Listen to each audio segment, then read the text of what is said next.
बिस्मिल्लाहिर्रहमानिर्रहीम। अस्सलाम वालेकुम नाज़रीन, आप यूट्यूब चैनल देख रहे हैं। मैं इमरान खान हूँ। हुकूमत में और पाकिस्तान तहरीक इंसाफ में एक मरतबा फिर तनाव ऊपर की तरफ जाता हुआ, यानी तनाव कम होता है और फिर एकदम बढ़ जाता है। अली अमीन गंडापुर साहब ने काफ़ी हेल्प की वफाकी हुकूमत की।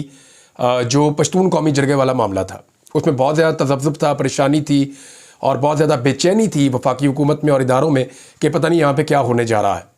अब वो उनका डेमोक्रेटिक राइट है कि वो एक जरगा करना चाह रहे हैं। उनकी पुरानी एक रवायत है जो उनकी सैकड़ों सालों से चली आ रही है, तो वो जरगा तो होना था। बहरहाल वो जरगा हो रहा है, लेकिन अली अमीन गंडापुर ने काफ़ी मदद की।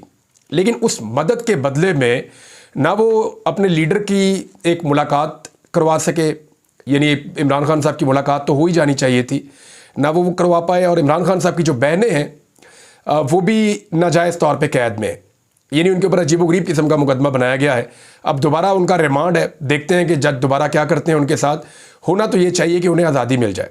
देखिए, इमरान खान के लिए छोटी बात नहीं है, उनकी अहलिया को जेल में रखा गया है। जब भी वो मीडिया से बात करते हैं, मीडिया के नुमाइंदगान से या अपनी पार्टी के लोगों से, या कोई भी स्टेटमेंट आता है, तो इमरान खान अपने हर स्टेटमेंट में अपनी वाइफ का जिक्र ज़रूर करते हैं। वो ये कहते हैं कि मेरी बीवी जो है गैर सियासी है, सिर्फ मेरे साथ उसका एक ताल्लुक, उसकी वजह से उसको जेल में बंद किया हुआ है। और वो ये भी बताते हैं कि उसके लिए रिस्पॉन्सिबल कौन है। और इस एक बात के ऊपर इमरान खान साहब को गुस्सा भी बहुत है। दूसरी जानिब अब उनकी बहनें जो बचपन से उनके साथ हैं, उनकी बहनें, उनका सियासत से ताल्लुक भी कोई नहीं है। वो सिर्फ अपने भाई की, यानी जब इमरान खान तब हुकूमत में थे तो उनकी बहनें कहीं दिखाई भी नहीं देती थी, लेकिन अब जब वो बुरे हालात में हैं तो उनकी बहनें निकली और अपने भाई की मदद के लिए आई, ख़ास तौर पर जब वो जेल में चले गए। तो अब वो जो उनकी बहनें हैं उनको गिरफ्तार किया जाना, ये बहुत बड़ी ज़्यादती है, जुल्म है। कोई आम भाई भी जो है वो ये बर्दाश्त नहीं करेगा। और इमरान खान जैसा आदमी, उसके लिए ये रेड लाइन है जिसको क्रॉस किया गया है। तो इसका इमरान खान साहब क्या रद्द-ए-अमल देते हैं, ये भी आप आने वाले दिनों में देखेंगे। अब यहाँ पे दो मौक़िफ़ है। एक मौक़िफ़ है पाकिस्तान तहरीक इंसाफ का और एक मौक़िफ़ है फेडरल गवर्नमेंट का। और कुछ जो न्यूट्रल लोग हैं वो ये चाहते हैं कि जब तक शंघाई ताउन तंजीम का इजलास चल रहा है, पाकिस्तान तहरीक इंसाफ कोई एहतजाज ना करे। लोग ये कह रहे हैं कि जी जब तक ये चल रहा है मामला तब तक आप एहतजाज ना करें। लेकिन एक सवाल और भी है ना कि क्या जब तक ये इजलास चल रहा है तब तक हॉर्स ट्रेडिंग रुक जाएगी? तब तक लोगों को घरों से अगवा किया जाना रुक जाएगा? क्या तब तक लोगों पर तशद्दुद रुक जाएगा? क्या तब तक चादर और चार दीवारी का तकद्दुस का पामाल करना भी रुक जाएगा? क्योंकि जब आप लोगों को मारते हैं तो लोग चीखते हैं, उन्हें जब तकलीफ होती है। ये नहीं हो सकता कि आप उन्हें मारें और वो उनके मुंह से आवाज़ ही ना निकले। तो फिर गारंटी वहाँ से भी आनी चाहिए ना कि जी हम आईनी तरमीम भी रोक देते हैं, हॉर्स ट्रेडिंग भी रोक देते हैं, फिर इमरान खान से मुलाकात भी करवा दें। पाकिस्तान तहरीक इंसाफ ने ऑफर किया है कि हमने 15 तारीख को एहतजाज का ऐलान किया। पहले जरा पाकिस्तान तहरीक इंसाफ के जो स्टेटमेंट्स हैं ना वो आप देख लें, आपको जरा समझने में आसानी हो जाएगी कि मामला कहाँ तक पहुँच गया, इंटेंसिटी इस वक्त क्या है। तो जो इस वक्त की सूरत हाल है, और तहरीक इंसाफ की सियासी कमेटी ने इमरान खान से फौरी मुलाकात ना करवाने की सूरत में 15 अक्टूबर को इस्लामाबाद में एहतजाज का ऐलान कर दिया है। और ये भी कहा गया कि अगर इमरान खान साहब से हमारी मुलाकात ना करवाई गई तो तहरीक इंसाफ के हर कारकुन को कह देंगे पूरे पाकिस्तान में कि वो फिर इस्लामाबाद पहुंचे। अब ये बड़ी अजीब सूरत हाल हो जाएगी। इसमें जुल्फी बुखारी का स्टेटमेंट है, इसमें मुराद सईद का स्टेटमेंट है। जुल्फी बुखारी कह रहे हैं कि कप्तान के हवाले से खबरें ठीक नहीं आ रही, खान से मुलाकात हमारी करवाई जाए। जबकि मुराद सईद ने कहा कि अगर फौरी तौर पर इमरान खान साहब से उनकी बहन, डॉक्टर और पार्टी क़यादत की मुलाकात नहीं करवाई जाती तो मैं अपनी कौम, ISF, youth wing, labour wing, मुंतखब अरकान असम्बली, टिकट होल्डर्स, बल्दियाती नुमाइंदों और यूनियन कौंसल और VC तक के तमाम कारकुनान को कहना चाहता हूं कि तैयारी कर लें। हमने D चौक की कॉल देनी है और इस अज़म के साथ शिरकत करनी है कि अब इमरान खान को लेकर ही वापसी होगी। अच्छा, इसमें एक चीज़ मुराद सईद ने क्लियर की है, और ये बात मैंने अली अमीन गंडापुर साहब से जब एक दफ़ा की तो उन्होंने भी मुझे बताया था कि कितना बड़ा ख़तरा है। क्योंकि बहुत सारे लोग कह रहे थे कि अडियाला जेल चले जाना चाहिए और अडियाला के बाहर धरना दे देना चाहिए। इमरान खान के सारे मुकदमे तो ख़त्म हो गए हैं, अब तो उनको एक जुडिशल रिमांड के ऊपर जेल में रखा हुआ है। तो ये बहुत बड़ी ज़्यादती है, उनको बेल मिले, वो बाहर आए। तो ये ज़्यादती के खिलाफ खड़े होने के लिए कारकुनों को चाहिए कि वो अडियाला जाए, वहाँ जाके धरना दे दें, उधर जाकर बैठें।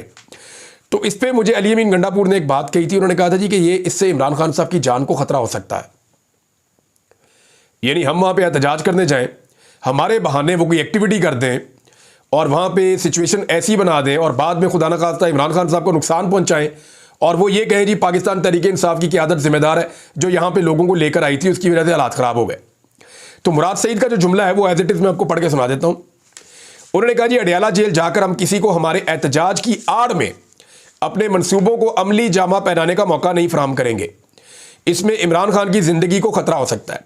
आपको याद है पाकिस्तान तहरीक इंसाफ के एस्टेब्लिशमेंट के करीबी कुछ लोग माजी में ये कहना शुरू हो गए थे कि इमरान खान को जेल से छुड़वाने के लिए कोशिश की जा सकती है, कोई एफर्ट हो सकती है, लोग आ सकते हैं, हुजूम आ सकता है।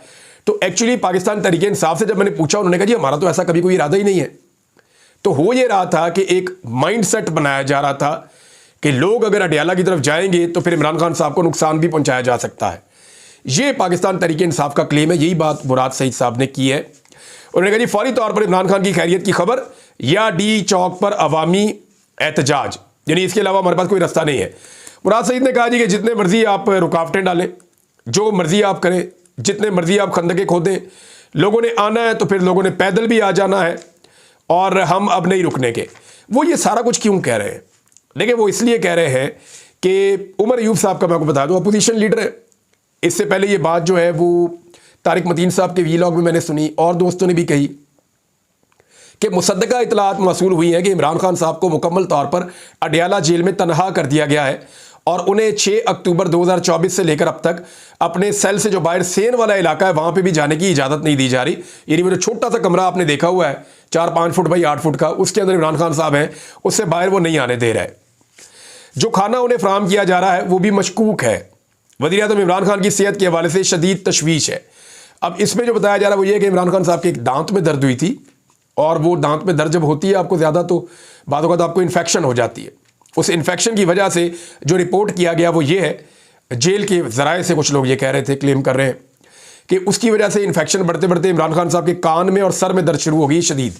और इमरान खान साहब ये कह रहे हैं कि जो मेरा जो ज़ाती मुआलिज है उनको बुलाया जाए, मैं उनको एक दफ़ा चेकअप करवाना चाहता हूँ, लेकिन इमरान खान साहब से सारी मुलाकातें रोक दी गई हैं। अब दूसरी जानिब एक तो ये मैंने आपको बता दिया कि पाकिस्तान तहरीक इंसाफ क्या कह रही है। अली अमीन गंडापुर साहब की तरफ से अभी खामोशी है। देखना यह है कि वो इसके ऊपर क्या रद्द-ए-अमल देते हैं और कैसी तैयारी करते हैं। पिछली मरतबा जब वो 4 तारीख को आए तो बड़ी तैयारी के साथ आए थे, 5 तारीख को वो पहुंचे तो बड़ी रुकावटें उन्होंने अबूर की थी। अब देखना यह है कि वो उतनी बड़ी तैयारी के साथ आते हैं और क्या हुकूमत उतने बड़े पैमाने पर रुकावटें लगा सकती है। देखिए इस्लामाबाद में इतना बड़ा समिट हो रहा है तो हुकूमत उसको सबुटाइज ना करे, हुकूमत माहौल ख़राब ना करे। एक छोटी सी चीज़ है, इतनी सी। हुकूमत ये कह रही है जी हम किसी शरपसंद को यहाँ नहीं आने देंगे, हुकूमत ये कह रही है हम किसी को कुछ नहीं करने देंगे। अब दूसरी जानिब राना सनाउल्लाह कह रहे हैं इनकी कमीन गांव पे जाकर हमला करेंगे। ख्वाजा आसिफ अपना स्टेटमेंट दे रहे हैं, वज़ीर इंफॉर्मेशन जो है वो अपना स्टेटमेंट दे रहे हैं। वो सब लोग चाहते हैं कि ये समिट हो और किसी किस्म की रुकावट ना आए, लेकिन सेम टाइम पे एक छोटी सी चीज़ उन्होंने करनी है। यानी वो हुकूमत जो सुबह 7 बजे अडियाला का दरवाज़ा खोलती है और आजम स्वाति जैसे बंदे की जाके मुलाकात करवा देती है, वो हुकूमत जो आधी रात को इमरान खान से मुलाकात करवाने के लिए तैयार हो जाती है, क्या वो हुकूमत 12 तारीख को, 13 तारीख को, 14 तारीख को इमरान खान की और पार्टी की क़यादत की मुलाकात नहीं करवा सकती? बिल्कुल करवा सकती है, अगर वो ये ज़िद छोड़ दें और इस ज़िद से अपने आप को बाहर निकाल लें। देखिए इमरान खान से ना मिलवाने की 2 वजूहात हैं। एक, जो कुछ डी चौक में हुआ, जो कुछ अली अमीन गंडापुर साहब के साथ हुआ, इस मामले पे इमरान खान साहब का फौरी रिएक्शन ना आ जाए, नंबर 1। नंबर 2, आईनी तरमीम के हवाले से इमरान खान साहब कोई नया लाया अमल ना दे दे। ये 2 चीज़ें बहुत इंपॉर्टेंट हैं। तो इस वजह से ताकि आईनी तरमीम कर ली जाए, इमरान खान साहब को कैद तन्हाई में रखा गया है। अब सिर्फ एक मुलाकात करवानी है, कोई फ़र्क नहीं पड़ता। इमरान खान साहब की एक बहन है, उन्होंने कहा जी मेरी मुलाकात करवा दें, मुझे पता तो चले मेरा भाई किस हाल में है। नौरीन साहिबा जो है, अब हुकूमत के लिए इतनी सी बात है, छोटी सी, और ये पहले कई दफ़ा कर चुके हैं। छोटी सी बात है, एक मुलाकात ही करवानी है। कौन सी? वो कह रहे हैं इमरान खान साहब को रिहा कर दिया जाए। तो अगर ये मुलाकात हो जाती है तो सारा मामला जो है वो नीचे आ जाएगा। अब एक और चीज़ है, जो हॉर्स ट्रेडिंग है उसका बाजार अभी तक गर्म है और एक एमएनए है, उन्होंने तो क्लेम किया कि जी 70 करोड़ तक ऑफर उनको दी गई है। यानी उन्होंने अपना नाम लेकर क्लेम किया कि 70 करोड़ की ऑफर उनको दी गई। मलिक शफकत ऐवान साहब ने यह कहा एक प्रोग्राम में, उन्होंने कहा जी हमारे साथियों को 1 अरब तक की ऑफर पहुंचा दी गई है। मैंने आपको बताया ना, हुकूमत इतने पैसे दे नहीं सकती, ना हुकूमत इतने पैसे देती है। मसला क्या है? मसला यह है कि जो बहुत बड़े बड़े लोग हैं, बहुत ताकतवर लोग हैं, उनकी फाइलें हुकूमत के पास होती हैं। एक फाइल पे उनको अरबों रुपए का फायदा होता है। तो अब उन्हें यह कहा गया है कि जी मैंने खरीद के लाए, आपके काम करवा दिए जाएंगे। मुबैना तौर पे, जो मुझे इस्लामाबाद से दोस्तों ने बताया। तो अब वो जो है एमएनएस की कोशिश कर रहे हैं, एमएनए मार्केट में अवेलेबल ही नहीं है, कई लोगों की कीमत लग रही है, इंजॉय कर रहे हैं वो, लेकिन वो बिकने के लिए तैयार नहीं है। उन्हें पता है कि वो लगड़ा घोड़ा बन जाएंगे जो किसी रेस में नहीं भाग सकेगा। उसके बाद सियासत और इज्जत उनके खानदान के लिए एक नापैद चीज बन जाएगी, ना वो कभी सियासत कर सकेंगे, ना वो कभी अपने इलाकों में इज्जत हासिल कर सकेंगे। तो अगर किसी ने सेक्रीफाइस करना है, 1,000 अरब कमाना है, 100 करोड़ 80 करोड़ कमाने, तो पैसे कमा के वो निकल जाए पाकिस्तान से बाहर, बाकी ज़िंदगी बाहर जाके गुजारे। बाकी इधर तो फिर उसका कोई फ्यूचर नहीं है पॉलिटिक्स में और बाकी चीज़ों में, और बाहर भी जहाँ जाएगा वो पाकिस्तानी उसके साथ क्या करेंगे ये सब लोग अच्छी तरह जानते हैं। अब कुछ लोग इस बात का शुबा कर रहे हैं, जिनमें कमरुज़्ज़मान कारा साहब ने और जावेद चौधरी साहब ने एक जैसी बात की है। कमरुज़्ज़मान कारा साहब ये कहते हैं कि अगर 25 तारीख आ गई और काजी फायज ईसा साहब रिटायर हो गए और नए चीफ जस्टिस आ गए, तो उनके आने के बाद इलेक्शन खुल जाएगा, और अगर इलेक्शन खुल गया तो इलेक्शन उड़ जाएगा और फिर ये हुकूमत जो है फारिग हो जाएगी। ये कमरुज़्ज़मान कारा साहब कह रहे हैं साफ। जावेद चौधरी साहब ने कहा कि नून लीग के पास 21 और 22 सीटें रह जाएंगी अगर मंसूर अली शाह साहब आ गए और इलेक्शन खुल गया तो। फिर उन्होंने कहा जी कि एमक्यूएम जो है वो पूरी की पूरी उड़ जाएगी, वो तो एक सीट भी नहीं जीते। फिर उन्होंने कहा जी कि पीपल्स पार्टी भी फारिग हो जाएगी और हुकूमत अदम एतमाद का वोट नहीं ले पाएगी, क्योंकि उन्हें कहा जाएगा कि एतमाद का वोट लें, तो वो एतमाद का वोट नहीं ले पाएगी, तो ऐसी सूरत में हुकूमत घर चली जाएगी। तो इमरान खान की जमात हुकूमत में उस वक्त आ जाएगी और फिर इमरान खान साहब रिहा भी हो जाएंगे और तहरीक इंसाफ एक पार्टी के तौर पे उभरेगी, मखसूस नशिस्तें उन्हें मिल जाएंगी। अडयाला जेल का दरवाज़ा अगर खुल गया तो सारे मुखालिफिन फारिग हो जाएंगे। ये जनाब जावेद चौधरी साहब का भी एनालिसिस है और ठीक एनालिसिस है। काजी फायद ईसा साहब ने एक बहुत बड़ा काम किया है। एक तो देखें फुल कोर्ट रेफरेंस होता है जब भी कोई चीफ जस्टिस जाते हैं, ये एक रवायत है, और उसमें यह कहा गया है कि रिटायरमेंट आ रही है क्योंकि काजी फायद ईसा साहब की, तो 25 तारीख को एक फुल कोर्ट रेफरेंस और एक डिनर रखा गया है। अब इसमें काजी फायद ईसा साहब ने कह दिया जी कि मैं इसमें नहीं आ रहा और इसको कैंसिल कर दिया जाए, इसलिए कि 20 लाख रुपए या 2 मिलियन रुपए, 2 मिलियन याद रखिएगा, उन्होंने कहा 2 मिलियन खर्च हो जाएगा पाकिस्तानी कौम का, तो मैं नहीं चाहता कि ये पैसे खर्च हो मुझे अलविदा कहने के लिए, तो मुझे ये फेयरवेल ना दी जाए। बहरहाल ये किया जाता है, हर जज जब जाता है तो उनको एक फेयरवेल दी जाती है, तो काजी फायद ईसा साहब ये फेयरवेल नहीं लेना चाह रहे। तो जो कोर्ट रिपोर्टर्स हैं, जर्नलिस्ट हैं, उन्होंने बताया जी वजह ये नहीं है, 20 लाख का कोई मसला नहीं है। काजी साहब की एक्सटेंशन के लिए, आईनी तरमीम के लिए अब तक हुकूमत ने ये 20 लाख रुपया तो बहुत थोड़ा है, करोड़ों रुपए के खाने खा भी लिए और खिला भी दिए। सिर्फ फजलुर रहमान साहब के अपने जो किचन का और घर का बिल होगा ना, जितने उनके घर में चक्कर लगाए हैं सियासतदानों ने, जितने ज़्यादा वहाँ जाके खाने खाए हैं और जितनी वहाँ पे हाई टीज हुई हैं, 2 मिलियन से ज़्यादा का बिल तो वहाँ बन गया होगा फजलुर रहमान साहब के अपने घर में। तो हुकूमत ने तो अब तक, यानी जो हॉर्स ट्रेडिंग हो रही है उसके ऊपर तो सैकड़ों मिलियन खर्च हो रहे हैं।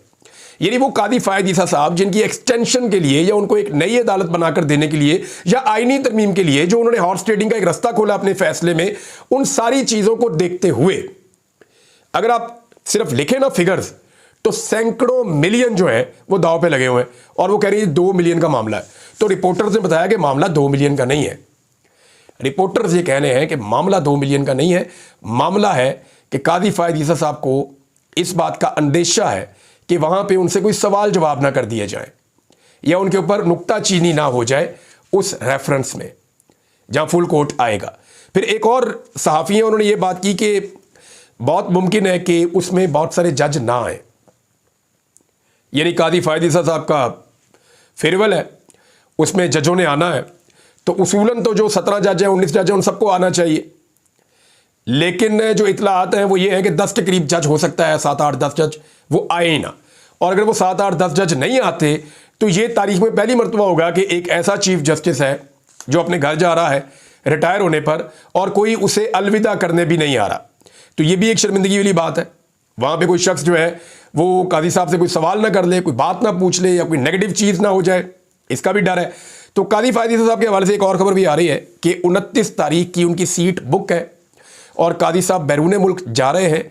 अब लोग कह रहे हैं कोई निजी किस्म का उनका कोई प्रोग्राम है या कोई निजी एक जो है वो इवेंट है, उसके लिए वो जा रहे हैं काजी साहब। लेकिन बहुत सारे लोग जो हैं वो ये भी कह रहे हैं उनकी टिकट बुक है, वो पाकिस्तान वापस शायद नहीं आएंगे।